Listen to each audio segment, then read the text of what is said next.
Hello बच्चों, मैं Zaheer sir आपका केमिस्ट्री का टीचर। कैसे हैं आप सब? आई होप सब बहुत अच्छे से होंगे और मज़े से पढ़ भी रहे होंगे। बेटा, पिछले वीडियो में हम लोगों ने कोलाराउस का नियम पढ़ा था। कोलाराउस का नियम क्या था? दुर्बल वैद्युत अपघट्यों की अनंत तनुता पर मोलर चालकता ज्ञात करना। उसमें हमने लास्ट में आपको बताया था कि एसिटिक एसिड एक दुर्बल वैद्युत अपघट्य है। एसिटिक एसिड क्या है? एक दुर्बल वैद्युत अपघट्य है। इसकी अनंत तनुता पर मोलर चालकता ज्ञात करना है। तो कुछ बच्चों ने कर भी लिया होगा, लेकिन जो नहीं कर पाए वो इसको जरा अच्छे से देखेंगे।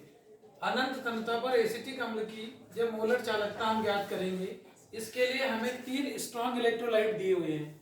कितने? 3 स्ट्रॉन्ग इलेक्ट्रोलाइट दिए हुए हैं, जिसमें एक HCl है, दूसरा CH3C है तथा तीसरा NaCl है। कहने का मतलब ये है कि अगर किसी दुर्बल वैद्युत अपघट्य की हम अनंत तनुता पर मोलर चालकता निकालते हैं, तो उसके लिए जो प्रबल वैद्युत अपघट्य दिए हुए हैं उनकी अनंत तनुता पर मोलर चालकता हमें पता होनी चाहिए। तो उसकी सहायता से हम इसको निकाल सकते हैं। तो ठीक है मेरे बेटा, आप बहुत ध्यान से देखेंगे, बोर्ड की तरफ देखेंगे। एक एक बात बहुत कीमती है, बहुत अच्छे से समझना है बेटा। तो ध्यान से देखेंगे। ये अनंत तनुता पर मोलर चालकता एसिटिक एसिड की हमें निकालना है, और ये 3 स्ट्रॉन्ग इलेक्ट्रोलाइट दिए हैं। एक HCl है, एक CH3CNA है, और तीसरा क्या है? NaCl है। तो जो स्टेप फर्स्ट है हमारा, अनंत तनुता पर मोलर चालकता HCl की, तो इसका जब वियोजन होगा तो अनंत तनुता पर मोलर चालकता H+ आयन की, अनंत तनुता पर मोलर चालकता Cl- आयन की। ये हमारा बन जाएगा इक्वेशन नंबर फर्स्ट। दूसरा, अनंत तनुता पर मोलर चालकता सोडियम एसीटेट की है, तो हम लिखेंगे λm infinite CH3COO- ion plus λm infinite Na+ ion. ये हमारा बन जाएगा इक्वेशन नंबर 2। अब तीसरे में हम देखते हैं, यहाँ पर NaCl की बात हो रही है, तो λm infinite Na+ ion plus λm infinite Cl- ion.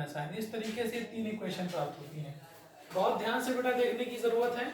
आप लोग पूरी तरीके से बेटा इस पर कंसंट्रेट करें। अनंत तनुता पर मोलर चालकता एसिटिक एसिड की निकालनी है। किसकी निकालनी है बेटा? एसिटिक एसिड की। और स्ट्रॉन्ग इलेक्ट्रोलाइट के रूप में हमको HCl दिया है, CH3CNA दिया है तथा NaCl दिया है। हम क्या करेंगे? स्टेप फर्स्ट जो हमारा है, स्टेप फर्स्ट में अनंत तनुता पर मोलर चालकता HCl की निकालेंगे। यानी इसमें H आयन और Cl आयन, 2 आयन है, दोनों अलग हो जाएंगे। λm इनफाइनाइट H+ आयन हो जाएगा और λm इनफाइनाइट Cl- आयन हो जाएगा। इसी प्रकार दूसरे वाले का जब हम अनंत तनुता पर मोलर चालकता निकालेंगे, तो इसके आयन अलग हो जाएंगे। इसमें एसीटेट आयन है, वो अलग हो जाएगा, और सोडियम आयन है, वो अलग हो जाएगा। फिर NaCl की बात हो रही है, तो इसमें Na+ आयन अलग हो जाएगा और Cl- आयन अलग हो जाएगा। अब हमको क्या चाहिए? हमको एसिटिक एसिड चाहिए बेटा। क्या चाहिए? एसिटिक एसिड चाहिए। तो एसिटिक एसिड के लिए देखिए, हमको इसकी जरूरत है और इसकी जरूरत है।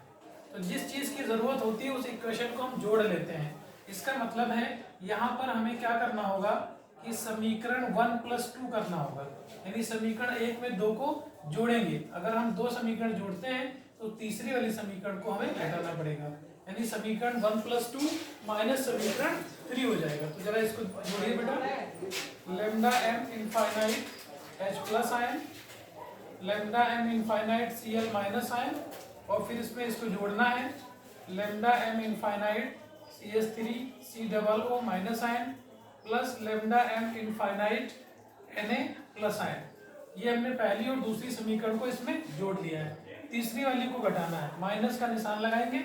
और घटाने का तरीका बेटा पहले हम इसको लिख लेते हैं यहाँ पे।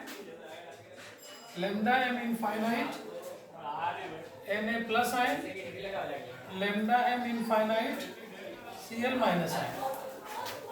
अब देखिए ब्रैकेट जब खुलेगा तो λm infinite H+ ion, λm infinite Cl- ion, λm infinite CH3COO- ion plus λm infinite Na+ ion. Bracket खुलेगा तो निशान बदल जाएंगे। λm infinite Na+ ion minus λm infinite Cl- ion. अब ध्यान से बेटा देखने की जरूरत है कि ये माइनस का λm इनफाइनाइट Cl है और ये वाला प्लस का है। ये कट जाएगा, प्लस और माइनस कट जाएगा। उसी प्रकार ये माइनस का सोडियम प्लस आयन है और ये प्लस का है। अब ये जो हमारे पास बचेगा इसको हम एक पास लिख लेंगे। λm infinite H+ ion, λm infinite CH3COO- ion. Lambda M infinite को हम एक साथ लिखेंगे और इस तरीके से हमारा बन जाएगा CH3COOH। तो CH3COOH के अनंत तंत्र पर जो मोलर चालकता है वो बेटा ये आ गई। आई थिंक बात आपकी समझ में आई होगी बेटा। वीडियो को आप एक बार अगर समझ में नहीं आए तो 2 बार देखिए, 3 बार देखिए, उम्मीद है कि आपको समझ में आएगा। वीडियो अगर आपको अच्छा लगे तो आप जरूर इसको लाइक करें, सब्सक्राइब करें और दूसरे बच्चों को भी इसे शेयर करें।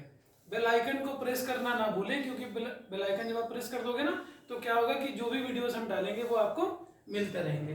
तो आई होप क्वेश्चन का आंसर आपकी समझ में आया होगा। मिलते हैं नेक्स्ट वीडियो में, तब तक के लिए थैंक यू।